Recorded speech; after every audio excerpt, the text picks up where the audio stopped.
ദൈവനാമത്തിന് മഹത്വം ഉണ്ടാകട്ടെ. നമ്മൾ യോഹന്നാന്റെ സുവിശേഷം 8-ാം അധ്യായം പഠിച്ചുകൊണ്ടിരിക്കുകയായിരുന്നു. ഇന്ന് 8-ാം അധ്യായത്തിന്റെ 31 മുതലുള്ള വാക്യങ്ങളാണ് നാം തുടർന്ന് പഠിക്കുന്നത്. 8-ാം അധ്യായത്തിന്റെ 59-ാമത്തെ വാക്യം, അവസാനത്തെ വാക്യം ഇപ്രകാരം നാം വായിക്കുന്നു: അപ്പോൾ അവർ അവനെ എറിവാൻ കല്ലെടുത്തു, യേശുവോ മറഞ്ഞ് ദേവാലയം വിട്ടുപോയി. അപ്പോൾ കർത്താവായ യേശു ക്രിസ്തുവിന്റെ ഒരു നീണ്ട പ്രഭാഷണം യെരുശലേം ദേവാലയത്തിൽ നടക്കുകയാണ്.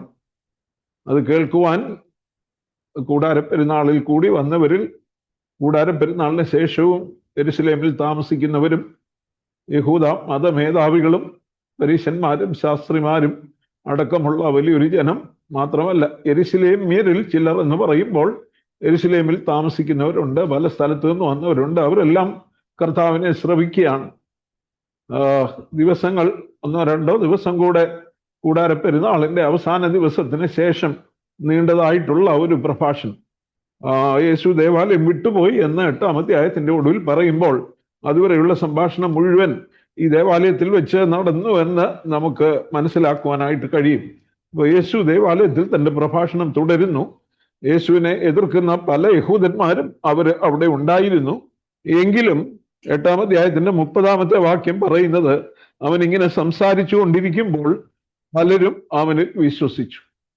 കുറെ പേര് എതിർക്കുന്നവരുണ്ട്, കുറെ പേര് കേട്ടിട്ട് കൈക്കൊള്ളാത്തവരുണ്ട്. എന്നാൽ കേട്ട പലരും യേശുവിൽ വിശ്വസിച്ചു. അങ്ങനെ വിശ്വസിച്ച യഹൂദന്മാരോട് കർത്താവ് തുടർന്ന് പറയുകയാണ്. 8-ാം അധ്യായത്തിന്റെ 31-ാമത്തെ വാക്യം, തന്നിൽ വിശ്വസിച്ച യഹൂദന്മാരോട് യേശു, എന്റെ വചനത്തിൽ നിലനിൽക്കുന്നുവെങ്കിൽ നിങ്ങൾ വാസ്തവമായി എൻ്റെ ശിഷ്യന്മാരായി സത്യം അറിയുകയും സത്യം നിങ്ങളെ സ്വതന്ത്രന്മാരാക്കുകയും ചെയ്യും. If you remain in my word, or if you hold on to my teaching, if you abide in my word, you will become my disciples. You will become truly my disciples, and the truth shall set you free, and you will become my disciples. സത്യം നിങ്ങളെ സ്വതന്ത്രരാക്കും, നിങ്ങൾ എൻ്റെ വചനത്തിൽ നിലനിൽക്കുന്നു എങ്കിൽ എന്ന് പറയുന്നു. അപ്പോ സത്യം നിങ്ങളെ സ്വതന്ത്രരാക്കും എന്ന് ഈ യഹൂദ നേതാക്കൾ കേട്ടപ്പോൾ അവര് അതിന് കൊടുക്കുന്നൊരു മറുപടിയുണ്ട്. സ്വതന്ത്രരാക്കുക എന്ന് പറഞ്ഞാൽ അവരെ അടിമത്തത്തിലാണെന്നാണല്ലോ അതിന്റെ അർത്ഥം, അല്ലെങ്കിൽ എന്തോ അവരെ ബന്ധിച്ചിട്ടിരിക്കുന്നു എന്നാണ് അതിന്റെ അർത്ഥം. അതിന് അവർ കൊടുക്കുന്ന മറുപടി, അവർ അവനോട് 8-ാം അധ്യായത്തിന്റെ 33-ാമത്തെ വാക്യം, ഞങ്ങൾ അബ്രഹാമിന്റെ സന്തതി, ആർക്കും ഒരു നാളും ദാസന്മാരായിരുന്നിട്ടില്ല, നിങ്ങൾ സ്വതന്ത്രന്മാർ ആകും എന്ന് നീ പറയുന്നത് എങ്ങനെ എന്ന് യേശുവിനോട് അവർ ഉത്തരം പറഞ്ഞു. അതിന് യേശു, ആമേൻ ആമേൻ, ഞാൻ നിങ്ങളോട് പറയുന്നു, പാപം ചെയ്യുന്നവനെല്ലാം പാപത്തിന്റെ ദാസൻ ആകുന്നു. അവര് പറഞ്ഞു, ഞങ്ങൾ സ്വതന്ത്രന്മാരാകും, നീ എന്തുകൊണ്ടാ പറയുന്നത്? ഞങ്ങൾ ഇതുവരെയും ആർക്കും ദാസന്മാരായിരുന്നിട്ടില്ല, ഞങ്ങൾ അബ്രഹാമിന്റെ സന്തതിയെന്ന്. അവരിത് പറയുമ്പോൾ തന്നെ അവർ റോമൻ അധികാരത്തിന്റെ കീഴിലാണ്. അവര് റോമ ഗവൺമെന്റാണ് അവരെ ഭരിക്കുന്നത്. അപ്പോ റോമയുടെ മുഖത്തിന് കീഴിൽ റോമാക്കാർക്ക് ദാസന്മാരായി ഇരിക്കുമ്പോൾ തന്നെ അവരൊരു സ്വയവഞ്ചന പറയുകയാണ്, ഞങ്ങൾ ആർക്കും ദാസന്മാരായിരുന്നിട്ടില്ല, ഞങ്ങൾ അബ്രഹാമിന്റെ സന്തതിയാണ്. നമുക്കറിയാം അവരുടെ ജീവിതം തന്നെ മിസ്രൈമിൽ 430 വർഷം അടിമകളായിരുന്നു. പിന്നീട് അവിടെ വന്ന് താമസിച്ച് പലരും അവരെ കീഴ്പ്പെടുത്തി. ന്യായാധിപന്മാരുടെ കാലത്തും ഒക്കെ മിദ്യാന്യരും ഒക്കെ വന്ന് അവരെ കീഴ്പ്പെടുത്തിയതായിട്ട് നാം വായിക്കുന്നുണ്ട്. പിന്നീട് അവര് ബാബേൽ പ്രവാസത്തിലേക്ക് പോയി. നെബൂഖദ്നേസർ അവരെ അടിമകളായിട്ട് പിടിച്ചുകൊണ്ടുപോയി. അശൂര്യർ വന്ന് മറ്റ് 10 ഗോത്രങ്ങളെ അടിമകളായിട്ട് പിടിച്ചുകൊണ്ടുപോയി. അപ്പൊ ഇതൊക്കെ വിട്ടിട്ട് അവരിപ്പോഴും പറയുകയാണ്, വമ്പ് പറയുകയാണ്, അല്ലെ ബോസ്റ്റ് ചെയ്യുകയാണ്, ഞങ്ങൾ ആർക്കും ദാസന്മാരായി ഇരുന്നിട്ടില്ല എന്ന്. പലപ്പോഴും സംഭവിക്കുന്ന ഒരു കാര്യം ഒരു സ്വയവഞ്ചന തന്നെയാണ്. എന്നാൽ ഇവിടെ കർത്താവ് പറയുന്നത്, he is not saying about political slavery, രാഷ്ട്രീയ അടിമത്തത്തെ കുറിച്ചോ മറ്റൊരു രാജ്യം വന്ന് അവരെ അടിമകളാക്കുന്നതിനെ കുറിച്ചോ അല്ല കർത്താവ് ഇവിടെ പറയുന്നത്. Jesus was speaking about the spiritual freedom, ആത്മീയമായ സ്വാതന്ത്ര്യത്തെ കുറിച്ചാണ് ഇവിടെ കർത്താവ് പറയുന്നത്. നിങ്ങൾ എൻ്റെ വചനത്തിൽ നിലനിൽക്കുന്നു എങ്കിൽ നിങ്ങൾ വാസ്തവമായി എൻ്റെ ശിഷ്യന്മാരായി, നിങ്ങൾ സത്യം അറിയുകയും സത്യം നിങ്ങളെ സ്വതന്ത്രരാക്കുകയും ചെയ്യും. അപ്പം ആത്മീയ അടിമത്വം എന്ന് പറയാൻ കാരണം എന്താണ്? ഇവിടെ 34-ാമത്തെ വാക്യത്തിൽ, 34-ാമത്തെ വാക്യത്തിൽ അവർ ഈ പറയുന്നത് ഞങ്ങൾ ആർക്കും ദാസന്മാരായിരുന്നിട്ടില്ല എന്ന് പറയുന്നതിന് യേശു പറയുന്ന മറുപടി എന്താണ്? ഞാൻ നിങ്ങളോട് പറയുന്നു, പാപം ചെയ്യുന്നവരെല്ലാം പാപത്തിന്റെ ദാസനാകുന്നു. പാപം ചെയ്യുന്നവനെല്ലാം പാപത്തിന്റെ ദാസനാകുന്നു. 33-ാമത്തെ വാക്യം യേശു അതിന് മറുപടി പറയുകയാണ്. 34-ാമത്തെ വാക്യം, very truly I tell you every one who sins is a slave to sin. പാപം ചെയ്യുന്നവൻ പാപത്തിന്റെ ദാസനാകും. 2 പത്രോസ് 2:19 വായിച്ചാൽ, 2 പത്രോസ് 2:19 വായിച്ചാൽ, പത്രോസിന്റെ 2-ാം ലേഖനം 2-ാം അധ്യായം 19-ാമത്തെ വാക്യം, തങ്ങൾ തന്നെ നാശത്തിന്റെ അടിമകളായിരിക്കെ മറ്റവർക്കും സ്വാതന്ത്ര്യത്തെ വാഗ്ദാനം ചെയ്യുന്നു. ഒരുത്തൻ ഏതിനോട് തോൽക്കുന്നുവോ അവൻ അടിമപ്പെട്ടിരിക്കുന്നു. അപ്പൊ കർത്താവ് പാപം ചെയ്യുന്നവൻ പാപത്തിന്റെ ദാസൻ എന്ന് പറയുമ്പോൾ കർത്താവ് പറയുന്ന ഇതാണ്: നിങ്ങൾ പാപത്തോട് തോൽക്കുമ്പോൾ നിങ്ങൾ പാപത്തിന് അടിമകളായിരിക്കുന്നു. ഒരുത്തൻ ഏതിനോട് തോൽക്കുന്നുവോ അതിന്റെ അടിമയാണ്. നമുക്കറിയാം, ചിലരെ കുറിച്ച് നമ്മൾ പറയും മദ്യപാനത്തിന്റെ അടിമയാണെന്ന് പറയും. ചിലർ മോഷണത്തിന്റെ അടിമയാണ്. അവനൊരു ഹാബിച്വൽ തീഫാണ്, അല്ലേ? സ്വാഭാവികമായി മോഷണം അവന്റെ ഒരു ജന്മസിദ്ധമായ സ്വഭാവമായിട്ട് മാറും. അതുകൊണ്ട് പോലീസുകാർക്കൊക്കെ പിടിക്കാൻ വളരെ എളുപ്പം, അല്ലേ? സ്കൂട്ടറെ വന്ന് മാല പറിക്കുന്നവനെ പിടിക്കണമെങ്കിൽ സ്കൂട്ടറെ വന്ന് മാല പറിക്കുന്നതിൽ വിദഗ്ധന്മാരായ അതേ കുറ്റത്തിന് അറസ്റ്റിലായവരുടെ എല്ലാം കണക്ക് അവരെ ലിസ്റ്റ് എടുക്കും. ആ ലിസ്റ്റ് എടുത്തിട്ട് അങ്ങനെയുള്ളവരെ തെരഞ്ഞ് അതിലൊരുത്തനായിരിക്കും ഈ സ്കൂട്ടറെ പോയി അല്ലെ ബൈക്കെ പോയി മാല പൊട്ടിച്ചു. ഒരു വീട്ടിൽ ഓടിളക്കി മോഷണം നടത്തുന്നവൻ മിക്കവാറും ഓടിളക്കി തന്നെയായിരിക്കും മോഷണം നടത്തുന്നത്. ജനൽ കമ്പി വളച്ചകത്ത് കയറുന്നവൻ ജനൽ കമ്പി വളച്ചകത്ത് കയറും. കാരണം എന്താ? അവനൊരു മോഡസ് ഓപ്പറാണ്ടിയുണ്ട്. അവന് മോഷ്ടിക്കാനുള്ള ഒരു രീതിയുണ്ട്. ആ രീതി പോലും വിട്ടുമാറുവാൻ അവന് കഴിയത്തില്ല. കർത്താവ് വളരെ വ്യക്തമായിട്ട് ദൈവത്തിന്റെ വചനം പറയുന്നു, നിങ്ങൾ പാപത്തിന്റെ ദാസന്മാരാകുന്നു. നിങ്ങൾ ചില സ്വഭാവങ്ങൾക്ക് അടിമകളായിരിക്കുന്നു. മദ്യപാനത്തിന് അടിമയായവൻ, മോഷണത്തിന് അടിമയായവൻ, ചിലർ അസൂയയ്ക്ക് അടിമകളായിരിക്കും, ചിലർ സ്ലേവ്സ് ടു സെക്ഷൽ സിൻസ്, ലൈംഗിക പാപങ്ങൾക്ക് അടിമയായിരിക്കും. ഇപ്പൊ പാപം ചെയ്യുന്നവൻ ഏതിനോട് തോൽക്കുന്നുവോ അവൻ അതിന്റെ ദാസനാകുന്നു എന്ന് പറയുന്നു.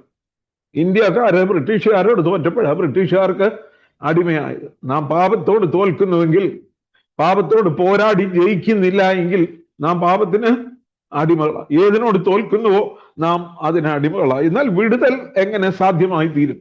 How can we be free from the bondage of sin? എങ്ങനെയാണ് വിടുതൽ സാധ്യമാകുന്നത്? കർത്താവ് അത് തുടർന്ന് വിശദീകരിക്കുകയാണ്. കർത്താവ് താഴോട്ട് വരുമ്പോ പറയുന്നു, 36-ാമത്തെ വാക്യം, നിങ്ങൾ പുത്രൻ നിങ്ങൾക്ക് സ്വാതന്ത്ര്യം വരുത്തിയാൽ നിങ്ങൾ സാക്ഷാൽ സ്വതന്ത്രരാകും. If Jesus Christ sets you free from sin you will be free indeed. പുത്രൻ നിങ്ങൾക്ക് സ്വാതന്ത്ര്യം വരുത്തിയാൽ നിങ്ങൾ സാക്ഷാൽ സ്വതന്ത്രരാകും എന്ന് കർത്താവ് അവരോട് പറയുന്നു. അപ്പോ ഈ പാപത്തിന്റെ അടിമത്തത്തിൽ നിന്ന്, അല്ലെങ്കിൽ പാപത്തിന്റെ ബന്ധനത്തിൽ നിന്ന്, ഇരുട്ടിന്റെ അധികാരത്തിൽ നിന്ന് നമുക്ക് സ്വാതന്ത്ര്യം ഉണ്ടാകണം. ആ സ്വാതന്ത്ര്യമാണ് യഥാർത്ഥ സ്വാതന്ത്ര്യം എന്ന് പറയുന്നത്. ഒരു രാഷ്ട്രീയ സ്വാതന്ത്ര്യമല്ല. കർത്താവായ യേശു ക്രിസ്തു സ്വാതന്ത്ര്യം വരുത്തണം. അതുകൊണ്ടാണ് നമുക്കറിയാം, ചില പ്രത്യേക സ്വഭാവത്തിന് അടിമകളായിരിക്കുന്നവരെ അവർക്ക് ഒത്തിരി കൗൺസിലിംഗ് കൊടുത്താലും അവർ അതിൽ നിന്ന് മാറാൻ, ബന്ധനത്തിൽ നിന്ന് വിട്ടുമാറുവാൻ പ്രയാസമാണ്. എന്നാൽ അവർ യേശു കർത്താവിനെ രക്ഷിതാവായി സ്വീകരിച്ചാൽ ദൈവത്തിന്റെ പരിശുദ്ധാത്മാവ് അവർക്ക് ആ കെട്ടിൽ നിന്ന്, ആ ബന്ധനത്തിൽ നിന്ന് മോചനം വരുത്തും. അതാ ഈ ബന്ധനം എന്ന് പറയും. പാപത്തിന്റെ ബന്ധനം, കൂടോത്രത്തിന്റെ ബന്ധനമല്ല, പാപത്തിന്റെ ബന്ധനത്തിൽ നിന്ന്. അത് ഒരുപക്ഷെ അസൂയാകാം, ദ്രവ്യാഗ്രഹമാകാം, മദ്യപാനമാകാം, സെക്ഷുവൽ സെൻസ് ആയിരിക്കാം, ഏത് ബന്ധനത്തിൽ നിന്നും യഥാർത്ഥത്തിൽ മോചനം വരുത്തേണ്ടത് കർത്താവായ യേശു ക്രിസ്തുവാണ്. കർത്താവായ യേശു ക്രിസ്തുവിനെ രക്ഷിതാവും കർത്താവുമായി സ്വീകരിക്കുമ്പോൾ ദൈവം തന്റെ പരിശുദ്ധാത്മാവിനെ അവന്റെ ഹൃദയത്തിലേക്ക് നൽകും. പരിശുദ്ധാത്മാവിന് ആ ബന്ധനത്തെ അഴിപ്പാൻ, ആ കെട്ടിനെ അഴിപ്പാനായിട്ട് കഴിയും. അതുകൊണ്ട് കർത്താവ് പറഞ്ഞു, പുത്രൻ സ്വാതന്ത്ര്യം വരുത്തിയാൽ നിങ്ങൾ സാക്ഷാൽ സ്വതന്ത്രം. You shall be free indeed. You will truly be free. നിങ്ങൾ സത്യമായിട്ടും യഥാർത്ഥമായിട്ടും സ്വാതന്ത്ര്യം വരും. മാത്രമല്ല കർത്താവ് തുടർന്ന് പറയുകയാണ്, 35-ാമത്തെ വാക്യം അത് പറഞ്ഞിട്ടാണ് 36 പറയുന്നത്, ദാസൻ എന്നേക്കും വീട്ടിൽ വസിക്കുന്നില്ല, പുത്രനോ എന്നേക്കും വസിക്കുന്നു. പുത്രൻ നിങ്ങൾക്ക് സ്വാതന്ത്ര്യം വരുത്തിയാൽ നിങ്ങൾ സാക്ഷാൽ. യേശു ക്രിസ്തു സ്വാതന്ത്ര്യം വരുത്തുമ്പോൾ എന്താണ് സംഭവിക്കുന്നത്? He takes us to the family of God. ദൈവത്തിന്റെ ഭവനത്തിലേക്ക് നമ്മെ കൂട്ടിക്കൊണ്ടുപോവുക. എന്നേക്കും വീട്ടിൽ വസിക്കുന്ന പുത്രനിലൂടെ നാം ദൈവത്തിന്റെ ഭവനക്കാരായി, ദൈവത്തിന്റെ മക്കളായി തീരുക, ദൈവ ഭവനത്തിൽ വസിക്കുക. പാപം ചെയ്യുന്നവന് ദൈവത്തിന്റെ ഭവനത്തിൽ വസിക്കുവാൻ കഴിയത്തില്ല. എന്നാൽ പുത്രനോ എന്നേക്കും വസിക്കുന്നു. നാം പുത്രനോട് കൂടെ, പിതാവായ ദൈവത്തിനുള്ളതിനൊക്കെയും കൂട്ടവകാശികളായതുകൊണ്ട് പുത്രനോട് കൂടെ ദൈവത്തിന്റെ ഭവനത്തിൽ നാം വസിക്കുവാനായിട്ടിടയാകും. ദൈവത്തിന്റെ വീട്ടിലേക്ക്, ദൈവത്തിന്റെ ഭവനത്തിലേക്ക് നമ്മെ കൂട്ടിക്കൊണ്ടുപോകും. Jesus will take us to the family of God. പുത്രൻ ദാസനോ എന്നേക്കും വീട്ടിൽ വസിക്കുന്നില്ല, പുത്രൻ എന്നേക്കും വീട്ടിൽ വസിക്കുന്നു. മാത്രമല്ല ഈ പാപത്തിൽ നിന്നുള്ള ബന്ധനം, ഒന്നാമത് പറഞ്ഞു, പുത്രൻ സ്വാതന്ത്ര്യം വരുത്തിയാൽ യഥാർത്ഥത്തിൽ നാം സ്വതന്ത്രരായിത്തീരും. പിന്നെ നമ്മൾ 31-ാമത്തെ വാക്യത്തിലേക്ക് മടങ്ങി വരാം. എങ്ങനെ? എന്റെ വചനത്തിൽ നിലനിൽക്കുന്നുവെങ്കിൽ നിങ്ങൾ വാസ്തവമായി എന്റെ ശിഷ്യന്മാരായി സത്യം അറിയുകയും സത്യം നിങ്ങളെ സ്വതന്ത്രരാക്കുകയും ചെയ്യും. ഒന്ന്, പുത്രൻ സ്വാതന്ത്ര്യം വരുത്തണം. പിന്നെ വചനം സ്വാതന്ത്ര്യം വരുത്തണം. വചനം എങ്ങനെ സ്വാതന്ത്ര്യം വരുത്തുന്നത്?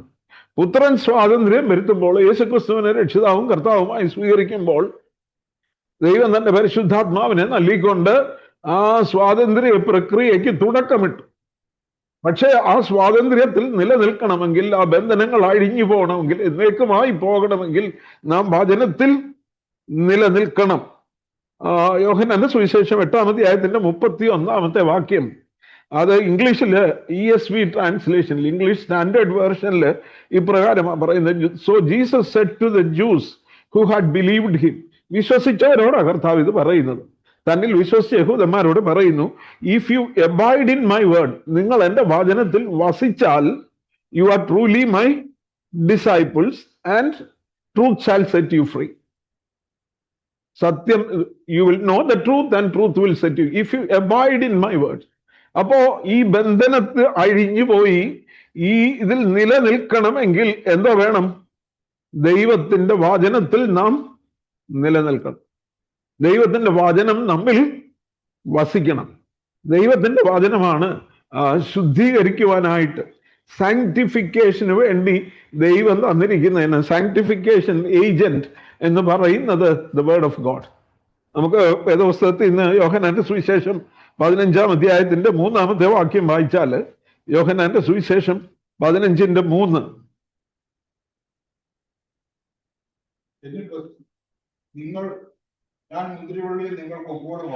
ഞാൻ മുന്തിരിവള്ളി നിങ്ങൾ കൊമ്പുകളുമാകുന്നു, ഒരുത്തൻ എന്നിലും ഞാൻ അവനിലും വസിക്കുന്നുവെങ്കിൽ അവൻ 15-3 ഞാൻ നിങ്ങളോട് സംസാരിച്ച വചന നിമിത്തം നിങ്ങൾ ഇപ്പോൾ ശുദ്ധിയുള്ളവരാകും. കർത്താവ് എന്താ പറഞ്ഞത്? ഞാൻ നിങ്ങളോട് സംസാരിച്ച വചനം നിമിത്തം. The words that I spoke to you made you clean. ഞാൻ നിങ്ങളോട് സംസാരിച്ച വചനമാണ് നിങ്ങളെ ശുദ്ധീകരിച്ചത്, അല്ലേ? 15-ാം അധ്യായത്തിന്റെ 7-ാമത്തെ വാക്യം, നിങ്ങൾ എന്നിലും എന്റെ വചനം നിങ്ങളിലും വസിച്ചാൽ നിങ്ങൾ ഇച്ഛിക്കുന്ന എന്തെങ്കിലും അപേക്ഷിപ്പീൻ, അത് നിങ്ങൾക്ക് കിട്ടും.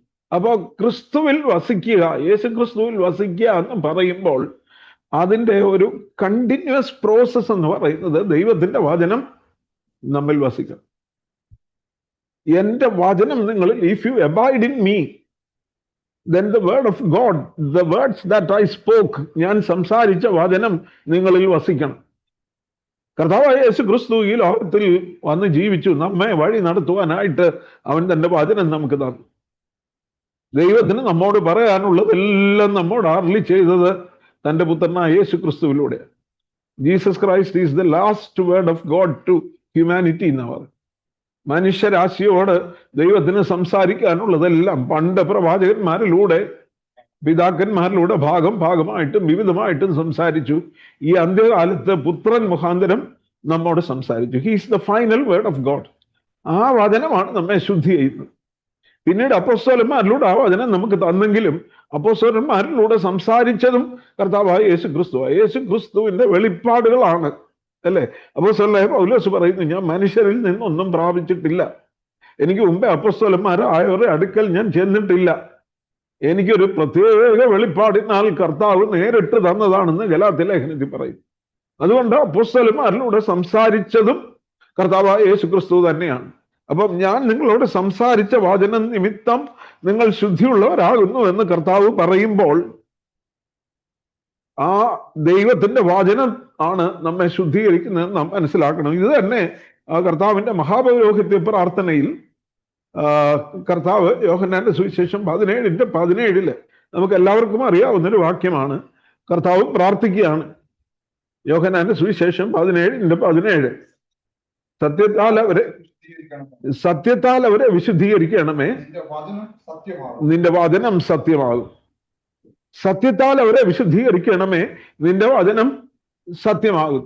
ആ വാക്യവും യോഹന്നാൻ 8:31 ചേർത്ത് വായിച്ചാൽ എന്താ? എന്റെ വചനത്തിൽ നിലനിൽക്കുന്നുവെങ്കിൽ നിങ്ങൾ വാസ്തവമായി എന്റെ ശിഷ്യന്മാരായി സത്യം അറിയുകയും സത്യം നിങ്ങളെ സ്വതന്ത്രരാക്കുകയും ചെയ്യും. സത്യം എന്ന് പറയുന്നത് ദൈവത്തിന്റെ വചനമാണ്. The word of God is the truth of God. ദൈവത്തിന്റെ സത്യമാണ് ദൈവത്തിന്റെ വചനത്തിലൂടെ നമുക്ക് യാതൊരു കാലത്തും മാറ്റം വരാത്ത. കർത്താവ് പറഞ്ഞു, ഞാൻ തന്നെ വഴിയും സത്യവും ജീവനുമാകുന്നു. ആ വചനമാണ് നമ്മെ ശുദ്ധീകരിക്കുന്നത്. ആ വചനം, അതുകൊണ്ടാണ് കൊലോസ്യ ലേഖനം 3-ാം അധ്യായത്തിന്റെ 16-ാമത്തെ വാക്യത്തില് അപ്പോസ്തലനായ പൗലോസ് പറയുന്നു, കൊലോസ്യർ 3:16,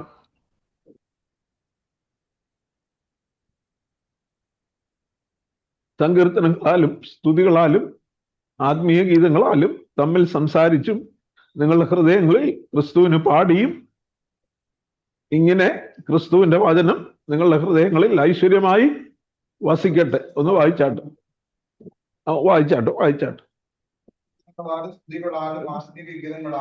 സങ്കീർത്തനങ്ങളാലും സ്തുതികളാലും ആത്മീയ ഗീതങ്ങളാലും തമ്മിൽ പഠിപ്പിച്ചും ബുദ്ധി ഉപദേശിച്ചും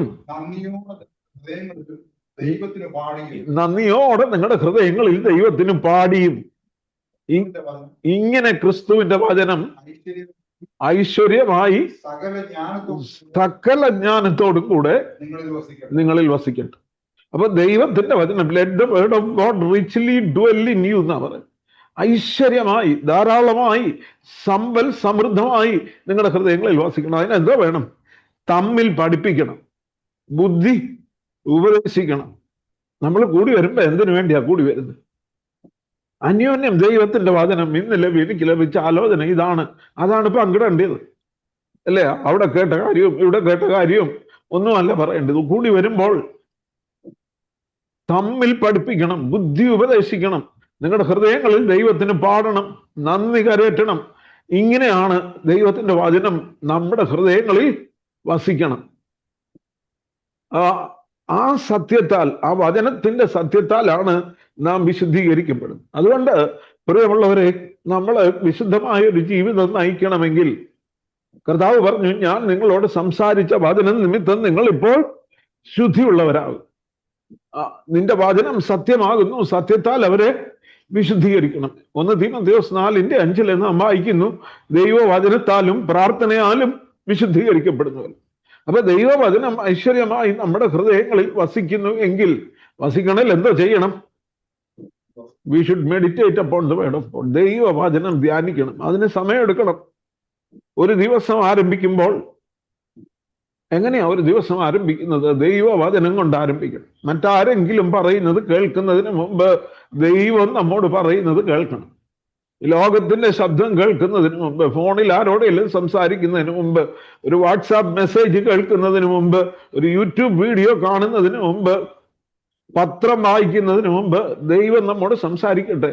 നമ്മുടെ ഹൃദയങ്ങളിൽ ദ ഫസ്റ്റ് തോട്ട്, നമ്മുടെ മനസ്സിന് വേണ്ടി വലിയൊരു യുദ്ധം നടക്കുകയാണ് ഈ ലോകത്ത്. പിശാചി മനസ്സിനെ പിടിക്കാനായിട്ട് ശ്രമിക്കുന്നു. ഈ മനസ്സ് പിശാചിനെ വിട്ടുകൊടുക്കാതെ ആദ്യം നേരം വെളുത്താൽ ഉടനെ ദൈവത്തിന്റെ ശബ്ദം കേൾക്കുവാനായിട്ട് ദൈവവചനവുമായിട്ടിരിക്കണം. ദൈവവചനം ധ്യാനിക്കണം. ദൈവവചന ധ്യാനവും പ്രാർത്ഥനയുമായിട്ട് വേണം ഒരു ദിവസം ആരംഭിക്കേണ്ടത്. കുടുംബജീവിതം ആരംഭിക്കണം. മാത്രമല്ല, ഈ ദൈവവചനം മെമ്മറൈസ് ചെയ്യണം, ഓർമ്മിക്കാം, കാണാതെ പഠിക്കണം. പഠിക്കുന്ന എങ്ങനെ? ആ സാഹചര്യം മനസ്സിലാക്കി, അവിടെ കർത്താവ് എന്താണ് പറഞ്ഞിരിക്കുന്നതെന്ന് മനസ്സിലാക്കി പഠിക്കണം. ചുമ്മാതെ അങ്ങ് കാണാതെ പഠിക്കുകയല്ല. എങ്കിൽ മാത്രമേ, അങ്ങനെ ചെയ്യുന്നത് കൊണ്ട് എന്താ പ്രയോജനം? പരിശുദ്ധാത്മാവിന്റെ പ്രധാനപ്പെട്ട ജോലികളിൽ ഒന്ന്, അവൻ നിങ്ങളെ സകലവും ഉപദേശിച്ചു തരും. എന്നിട്ട് കർത്താവ് പറയുന്നു, ഞാൻ നിങ്ങളോട് കൽപ്പിച്ചതൊക്കെയും നിങ്ങളെ ഓർമ്മപ്പെടുത്തും. അപ്പൊ പരിശുദ്ധാത്മാവിന്റെ പ്രധാന ജോലികളിൽ ഒന്ന് നമ്മളെ ഓർമ്മപ്പെടുത്തുക എന്നുള്ളത്. ആരെ ഓർമ്മപ്പെടുത്താനാ കഴിയുന്നത്? ഇപ്പൊ സ്കൂളിൽ പോകുന്ന പിള്ളേർ പരീക്ഷ എഴുതാൻ പോകും. പരീക്ഷ എഴുതാൻ പോകുന്നുണ്ടെങ്കിൽ നമ്മൾ അവന് നല്ല ബുദ്ധി കൊടുക്കണേ, അവന് ഓർമ്മ കൊടുക്കണേ എന്ന് പറയും. അവൻ പുസ്തകം തുറന്ന് നോക്കിയിട്ടേ ഇല്ലെന്നങ്ങ് വെച്ചു. അന്നത്തെ പരീക്ഷയുടെ പുസ്തകം തുറന്ന് നോക്കിയിട്ടേ ഇല്ല. ഇവിടെ പ്രാർത്ഥിച്ചു വിടുക, അവന് ഓർമ്മ കൊടുക്കണേ. എടാ, ആ പുസ്തകം ഒരു തവണയെങ്കിലും 2 തവണയെങ്കിലും വായിച്ചെങ്കിലല്ലേ അവനെ അത് ഓർമ്മപ്പെടുത്താൻ കഴിയത്തുള്ളൂ. വായിക്കുകയും പഠിക്കുകയും ചെയ്യാത്തവനെ ഓർമ്മപ്പെടുത്താൻ കഴിയുമോ? ക്ലാസ്സിലും കയറത്തില്ല, ക്ലാസ്സിലും ശ്രദ്ധിക്കത്തില്ല, പുസ്തകവും തുറക്കത്തില്ല. അവന് ഓർമ്മ കൊടുക്കണമെന്ന് പ്രാർത്ഥിച്ചു വിട്ടാൽ അവന് ഓർമ്മ കിട്ടുമോ? ഇല്ല. അവന് ഓർമ്മയെ പ്രകാശിപ്പിക്കണമെന്ന് പറഞ്ഞാലും കിട്ടത്തില്ല. അവൻ പഠിച്ചത് ഹൃദയത്തിൽ ഉണ്ടെങ്കിൽ, 1 2 തവണ അത് കേട്ടിട്ടുണ്ടെങ്കിൽ അവന്റെ ഓർമ്മയിൽ അത് വരാൻ പ്രാർത്ഥിച്ചാൽ അതിന് പ്രയോജനം ഉണ്ടാകും. എന്ന് പറഞ്ഞതുപോലെ തന്നെ ദൈവവചനം പഠിച്ചെങ്കിൽ മാത്രമേ ദൈവവചനം ഓർമ്മയിൽ സൂക്ഷിക്കണം. അതുകൊണ്ട് പ്രായമായ പിതാക്കന്മാരൊക്കെ ഒരുപക്ഷെ അവരുടെ കിടക്കയിൽ എഴുന്നേക്കാൻ വയ്യായിരിക്കും. എന്നാലും ദൈവവചന വാക്യങ്ങളൊക്കെ ഉരുവിടുന്ന് നമുക്ക് കേൾക്കുവാനായിട്ട് കഴിയും. പ്രായമാകുമ്പോഴും ദൈവത്തിന്റെ വചനം അവരെ പാപത്തിൽ വീഴാതെ സൂക്ഷിക്കും. കൊച്ചുഞ്ഞുദേശിയുടെ പാട്ടുണ്ടല്ലോ, രാപ്പകൽ നീ എന്നെ വീഴ്ചയിൽ നിന്ന് എൻ്റെ സ്വപ്നത്തിലും കൂടെ കാക്കണമേ. സ്വപ്നത്തിൽ പോലും പിശാച് കടന്നു വരും. നാം ഉറങ്ങുമ്പോൾ അബോധ മനസ്സിൽ പോലും. എന്നാൽ നമ്മുടെ മനസ്സിൽ, നമ്മുടെ ഹൃദയത്തിൽ ദൈവത്തിന്റെ വചനം ഐശ്വര്യമായി വസിക്കുന്നുവെങ്കിൽ, അത് ഓർമ്മയിൽ സൂക്ഷിക്കുന്നുവെങ്കിൽ, പ്രിയമുള്ളവരെ, അബോധ മനസ്സിലും ഉയർന്നു വരുന്നത് ദൈവത്തിന്റെ വചനമായിരിക്കും. ആ വചനത്താൽ നാം ശുദ്ധീകരിക്കപ്പെടും. കർത്താവ് യോഹന്നാന്റെ സുവിശേഷം 8-ാം അധ്യായത്തിന്റെ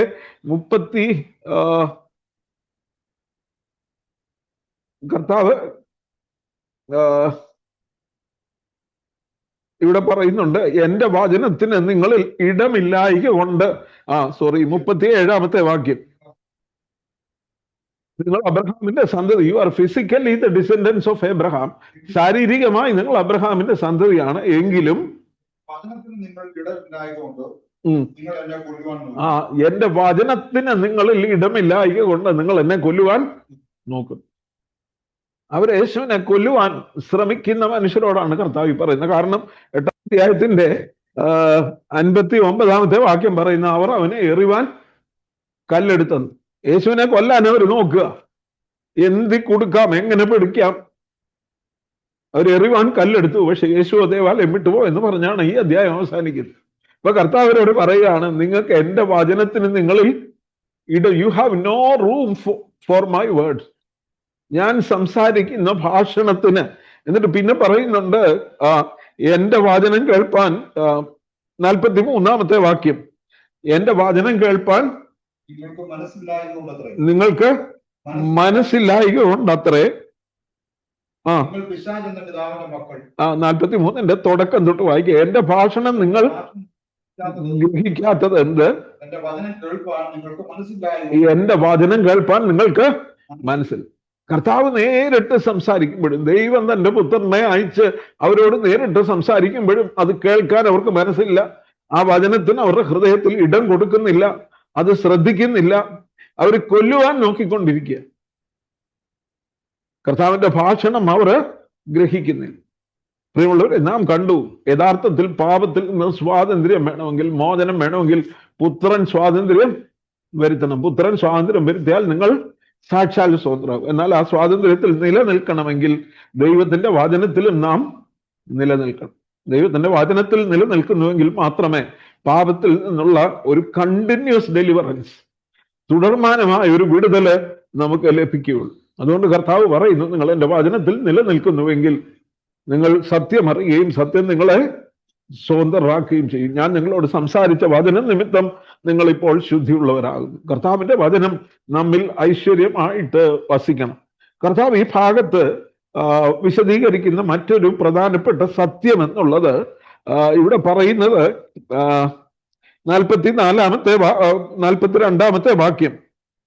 യേശു അവരോട്, ദൈവം നിങ്ങളുടെ പിതാവെങ്കിൽ നിങ്ങൾ എന്നെ സ്നേഹിക്കുമായിരുന്നു. 44-ാമത്തെ വാക്യം, നിങ്ങൾ പിശാച് എന്ന പിതാവിന്റെ മക്കൾ, നിങ്ങളുടെ പിതാവിന്റെ മോഹങ്ങളെ ചെയ്യുവാനും ഇച്ഛിക്കുന്നു. അവൻ ആദ്യം മുതൽ കൊലപാതകനായിരുന്നു. അവനിൽ സത്യമില്ലായതുകൊണ്ട് സത്യത്തിൽ നിൽക്കുന്നതുമില്ല. അവൻ ഫോഷ്ക്ക് പറയുമ്പോൾ സ്വന്തത്തിൽ നിന്ന് എടുത്തു പറയുന്നു. അവൻ ഫോഷ്ക്ക് പറയുന്നവനും ഫോഷ്ക്ക് പറയുന്നവന്റെ അപ്പനുമാകും. ഇവിടെ എന്താ കർത്താവ് പറയുന്നത്? ദൈവം നിങ്ങളുടെ പിതാവായിരുന്നു എങ്കിൽ നിങ്ങൾ എന്നെ സ്നേഹിക്കുമായി. നിങ്ങൾ ദൈവത്തിന്റെ മക്കളല്ല, അതുകൊണ്ടാണ് നിങ്ങൾക്ക് എന്നെ സ്നേഹിക്കാൻ കഴിയുന്നതല്ല. പിന്നെ പറയുന്നു, നിങ്ങൾ ആരുടെ മക്കളാ? പിശാച് എന്ന പിതാവിന്റെ മക്കൾ. ലോകത്തിൽ രണ്ട് കൂട്ടം മക്കളെ ഉള്ളൂ. രണ്ട് അപ്പന്മാരുടെ മക്കളാ ലോകത്തിൽ. ഒന്ന് ദൈവത്തിന്റെ മക്കളും മറ്റേ പിശാചിന്റെ മക്കളും. അതിലുള്ള യുദ്ധമാണ് ഈ ലോകത്തിൽ നടന്നുകൊണ്ടിരിക്കുന്നത്. ദൈവത്തിന്റെ വചനം കേൾക്കുന്നവൻ, അതിൽ നിലനിൽക്കുന്നവൻ, യേശുക്രിസ്തുവിനെ രക്ഷിതാവും കർത്താവുമായി സ്വീകരിക്കുന്നവൻ, അവൻ ദൈവത്തിന്റെ മകനാണ്. അവൻ ദൈവത്തിന്റെ ഭാഷണം, ദൈവത്തിന്റെ വചനം ഗ്രഹിക്കും. ദൈവത്തിന്റെ വചനത്തിന് അവന്റെ ഉള്ളിൽ ഇടമുണ്ടാകും. ആ വചനം അവനെ ശുദ്ധീകരിക്കും. ആ വചനം അവന്റെ ഹൃദയ ദൃഷ്ടിയെ പ്രകാശിപ്പിക്കും. അവൻ ദൈവത്തിന്റെ ഭവനത്തിൽ ദൈവത്തിന്റെ പൈതലായി തീരും. നമുക്കറിയാം, ദൈവവചനമാണ് വീണ്ടും ജനിപ്പിക്കുന്നത്, അല്ലെ? കെടുന്ന ബീജത്താലല്ല, കെടാത്തതിനാൽ ജീവനുള്ളതും നിലനിൽക്കുന്നതുമായ ദൈവത്തിന്റെ വചനത്താൽ തന്നെ നിങ്ങൾ വീണ്ടും ജനിച്ചിരിക്കുന്നു. 1 പത്രോസ് 1-ാം അധ്യായത്തിന്റെ അവസാനത്തെ വാക്യങ്ങളും. കെടുന്ന ബീജത്താലല്ല, കെടാത്തതിനാൽ ജീവനുള്ളതും നിലനിൽക്കുന്നതും. യാക്കോബിന്റെ ലേഖനം 1-ാം അധ്യായത്തിലും ഇതേ കാര്യം തന്നെ പറയുന്നുണ്ട്. നിങ്ങളെ വീണ്ടും ജനിപ്പിക്കാൻ ശക്തിയുള്ള ഉൾനട്ടതുമായ ദൈവത്തിന്റെ വചനം എന്നവിടെ പറയുന്നു. വീണ്ടും ജനിപ്പിക്കുന്നത് ദൈവത്തിന്റെ വചനമാണ്. അപ്പോൾ ഞാനിവിടെ പറയാൻ ആഗ്രഹിക്കുന്ന, കർത്താവ് ഇവിടെ എക്സ്പ്ലെയിൻ ചെയ്യുന്ന, വിശദീകരിക്കുന്ന ഒരു സത്യം എന്ന് പറയുന്നത്, who is our father that determines our nature. ആരാണ് നമ്മുടെ അപ്പൻ എന്നുള്ളതാണ് നമ്മുടെ സ്വഭാവത്തെ നിർണയിക്കുന്നത്. നമ്മൾ ദൈവത്തിന്റെ മക്കളാണെങ്കിൽ നമ്മുടെ ജീവിതത്തിൽ ദൈവത്തിന്റെ സ്വഭാവം ഉണ്ടാവും. പിശാചിന്റെ മക്കളാണെങ്കിൽ ആരുടെ സ്വഭാവം ഉണ്ടാവും? പിശാചിന്റെ സ്വഭാവം. പിശാചിന്റെ സ്വഭാവത്തെ കുറിച്ച് ഇവിടെ പറയുന്നു, അവൻ ഫോഷ്ക്ക് പറയുന്നവനും ഫോഷ്കിന്റെ അപ്പനുമാണ്. Is telling lies. Is not only telling lies, is the father of all lies. ലോകത്തിലെ എല്ലാ അസത്യങ്ങളുടെയും അപ്പൻ എന്ന് പറയുന്നത് ആരാ? പിശാച. അവൻ എവിടം തൊട്ട് തുടങ്ങിയതാ? ഏതൻ തോട്ടത്തിൽ തുടങ്ങിയത്. ഹവ്വായോട് പറഞ്ഞു, അല്ലേ? ദൈവം പറഞ്ഞു, ശരിയല്ല, നിങ്ങൾ ആ പഴം പറിച്ചു തിന്നാൽ നിങ്ങൾ ദൈവത്തെ പോലെ ആകും. ദൈവം നിങ്ങളോട് കള്ളം പറഞ്ഞു എന്ന് പറഞ്ഞ് അവൻ ഏതൻ തോട്ടത്തിൽ തൊട്ട് കള്ളം പറയാൻ ആരംഭിക്കുക. ഇന്നുണ്ടായ സകല വ്യാജത്തിന്റെയും അപ്പൻ എന്ന് പറയുന്നത് പിശാചാണ്. പിശാചിന്റെ മക്കളെ കൊണ്ട് ലോകത്തിൽ ഏക സത്യ ദൈവത്തിന് ഒത്തിരി വ്യാജ പതിപ്പുകൾ ഇറക്കുന്ന പിശാചിനെ നമുക്ക് കാണാനായിട്ട് കഴിയും. ഒന്ന്, അവൻ ഫോഷ്ക്ക് പറയുന്നവനും ഫോഷ്കിന്റെ അപ്പനും. പിന്നെ രണ്ടാമത് പറയുന്നു, അവൻ ആദ്യം മുതൽ കൊലപാതകന്. He's a murderer. Is the father of all lies. എല്ലാ കള്ളങ്ങളും പടച്ചു വിടാൻ പ്രേരിപ്പിക്കുന്നതും പിശാചാണ്. മാത്രമല്ല, ആദ്യം മുതൽ അവൻ കൊലപാതകൻ. നമുക്കറിയാം, ആദ്യ മാതാപിതാക്കളായ ആദമും ഹവ്വയും പാപം ചെയ്തു. അവർക്കുണ്ടായ ആദ്യം കയീൻ ആരായി തീർന്നു? കൊലപാതകനായി തീർന്നു. യോഹന്നാന്റെ ലേഖനത്തിൽ നാം വായിക്കുന്നു, കയീൻ ദുഷ്ടനിൽ നിന്നുള്ളവനായി തന്റെ സഹോദരനെ കൊന്നതുപോലെയല്ല. So he became the child of devil, son of devil. അവന് പിശാചിന്റെ മകനായതുകൊണ്ടാണ് സ്വന്തം സഹോദരനായ ഹാബേലിനെ കൊല്ലുവാൻ ഇടയായത്. അപ്പോ പിശാചിന്റെ രണ്ട് സ്വഭാവങ്ങൾ: അവൻ കള്ളനാണ്, കള്ളത്തിന്റെ അപ്പനാണ്, ഫോഷ്കുവിന്റെ അപ്പനാണ്. രണ്ടാമത്, അവൻ ആദ്യം മുതൽ കുലപാതകനാണ്. എന്നാൽ ദൈവത്തിന്റെ മക്കൾ എന്താണ്? 2 പത്രോസ് 1:3-4 വാക്യങ്ങളെ വായിച്ചാൽ, 2 പത്രോസ് 1:3-4 വാക്യങ്ങൾ.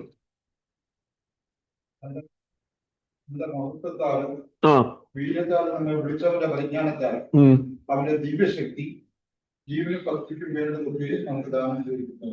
തന്റെ മഹത്വത്താലും വീര്യത്താലും നമ്മെ വിളിച്ചവന്റെ പരിജ്ഞാനത്താൽ അവന്റെ ദിവ്യശക്തി, his divine power has given us all what we needed for life and godliness. His divine power, അവന്റെ ദൈവത്തിന്റെ ശക്തിയാണ് നമ്മെ ജീവനുള്ളവരായി നിലനിർത്തുന്നതും ഭക്തിയോടെ ജീവിക്കുവാൻ, ഗോഡ്ലിനെസ്സോടെ, വിശുദ്ധിയോടെ ജീവിക്കാൻ വേണ്ടിയതെല്ലാം ദൈവത്തിന്റെ ദിവ്യ ശക്തിയാണ് നമുക്ക് പ്രദാനം ചെയ്യും. അതിനെ കുറിച്ച് പറയുകയാണ്. അതിനുശേഷം പറയുകയാണ്, അവയാൽ അവൻ നമുക്ക്, അതായത് ദിവ്യ ശക്തിയാൽ നമുക്ക് അതിമഹത്വമായ വാഗ്ദത്തങ്ങളും നൽകിയിരിക്കുന്നു. അപ്പോ അതിമഹത്വമായ വാഗ്ദത്തങ്ങളും ആ ദിവ്യ ശക്തിയാൽ നൽകിയിരിക്കുന്നു. എന്നിട്ട് ഇവയാൽ നിങ്ങൾ ലോകത്തിലായിരിക്കുമ്പോൾ മോഹത്താലുള്ള നാശം വിട്ടൊഴിഞ്ഞ് ദിവ്യ സ്വഭാവത്തിന് കൂട്ടാളികളായി തീരുവാൻ ഇടവരും. അപ്പൊ he has given us divine power. അവൻ നമുക്ക് ദിവ്യ ശക്തി നൽകി. അതുകൊണ്ട് നമ്മൾ ലോകത്തിൽ മോഹത്താലുള്ള നാശം വിട്ടൊഴിഞ്ഞിട്ട് we will become partakers of his divine nature. അതായത് നാം രക്ഷിക്കപ്പെടുമ്പോൾ, ദൈവത്തിന്റെ മക്കളായി തീരുമ്പോൾ, ഇവിടെ കർത്താവ് പറയുകയാണ്, നിങ്ങൾ പിശാച് എന്ന പിതാവിന്റെ മക്കൾ. നിങ്ങൾ പിശാചിന്റെ മോഹങ്ങളെ ചെയ്യുവാനും ഇച്ഛിക്കുന്നു. പിശാച് ഭോഷ്ക് പറയുന്നവനും ആദ്യം മുതൽ കുലപാതകനുമാണ്. അതുകൊണ്ടാണ് നിങ്ങൾ എന്നെ കല്ലെറിയാനും കൊല്ലാനും വരുന്നത്. നിങ്ങൾക്ക് സത്യം ഗ്രഹിക്കാൻ താല്പര്യമില്ല. നിങ്ങൾക്ക് എൻ്റെ വചനം നിങ്ങളുടെ ഹൃദയത്തിൽ അതിന് ഇടമില്ല.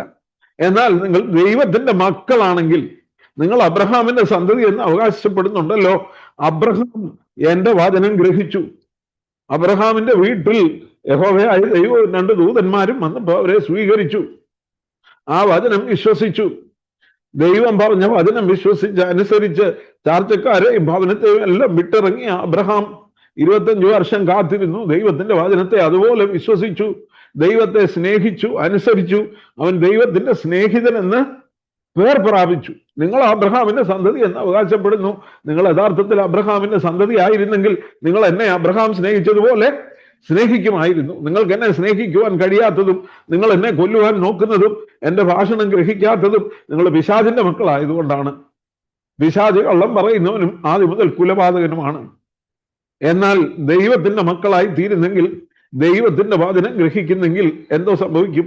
അവന്റെ ദിവ്യ ശക്തി നമുക്ക് പ്രദാനം ചെയ്യും. He will give us his divine power. ആ ഡിവൈൻ പവർ കൊണ്ട് എന്ത് കൊടുക്കും? ലോകത്തിന്റെ മോഹത്താലുള്ള നാശം വിട്ടൊഴിയും. ലോകത്തിന്റെ മോഹത്തിൽ നിന്ന് നാം വിടുതൽ പ്രാപിച്ചിട്ട് ദൈവത്തിന്റെ സ്വഭാവം പങ്കിടുന്നവരായിത്തീരും. Divine nature പങ്കിടുന്നവരായിത്തീരും. അങ്ങനെ പങ്കിടുന്നവർക്ക് എന്തോ കിട്ടും എന്നാ പറയുന്നത്. താഴോട്ട് വരുമ്പോ ഒരു നീണ്ട വാക്യമാണ്. അത് ഒന്നുകൂടെ വായിക്കാം. 2 പത്രോസ് ദിവ്യ സ്വഭാവത്തിന് കൂട്ടാളികളായി തീരുവാൻ ഇടവരുന്നെന്ന് പറയുന്ന 2 പത്രോസ് 1:4.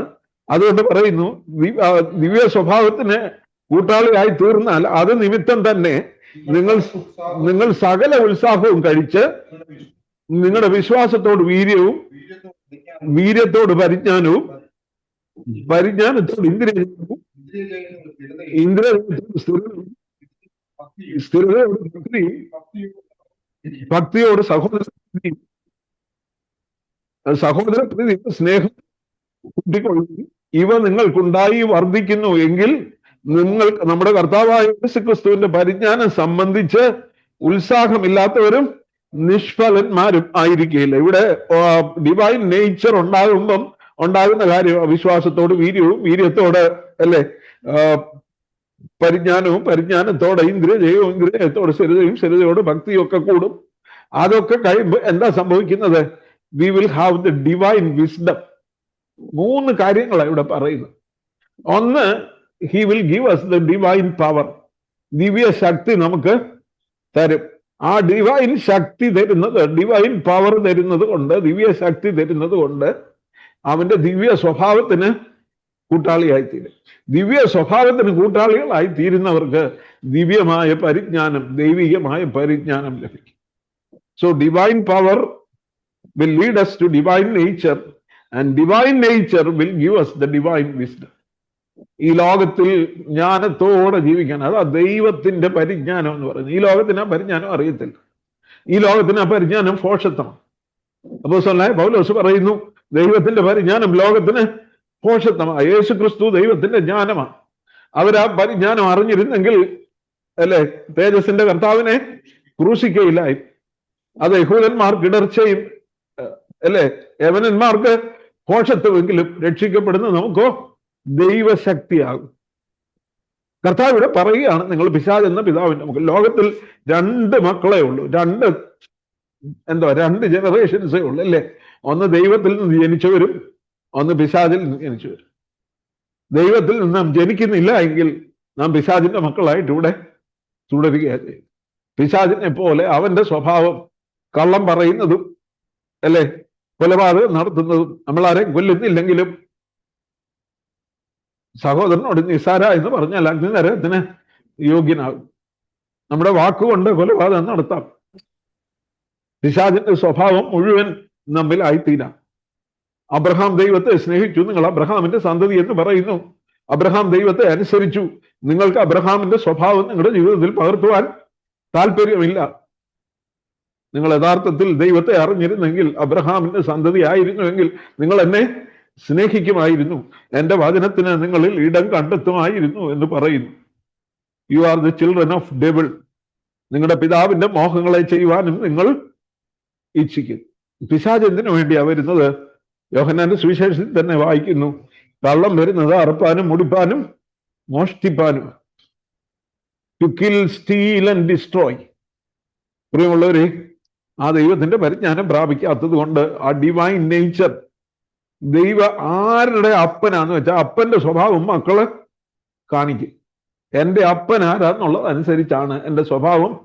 ഞാൻ ആ ഭവനത്തിൽ ജനിച്ചാൽ, ദൈവത്തിന്റെ ഭവനത്തിൽ ജനിച്ചാൽ, പിശാചിന്റെ സ്വഭാവങ്ങളെ വിട്ടിട്ട് ദൈവ സ്വഭാവത്തിന് കൂട്ടാളി ആയിത്തീരും.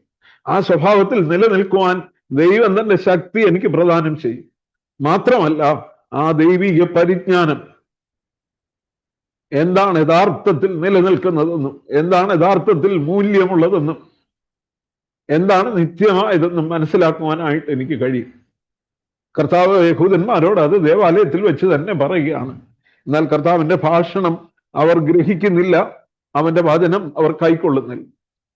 നമ്മെ ശുദ്ധീകരിക്കുന്നത് ദൈവത്തിന്റെ വചനം. പുത്രൻ നമുക്ക് സ്വാതന്ത്ര്യം വരുത്തിയാൽ നാം സാക്ഷാൽ സ്വതന്ത്രരാകും. ഈ പാപത്തിന്റെ അടിമത്തത്തിൽ നിന്ന്, ഇരുട്ടിന്റെ അധികാരത്തിൽ നിന്ന് നമ്മെ വിടുവിച്ച് തന്റെ സ്നേഹസ്വരൂപനായ പുത്രന്റെ രാജ്യത്തിൽ ആക്കി നമ്മെ അതിന് അവകാശികളാക്കി തീർക്കും.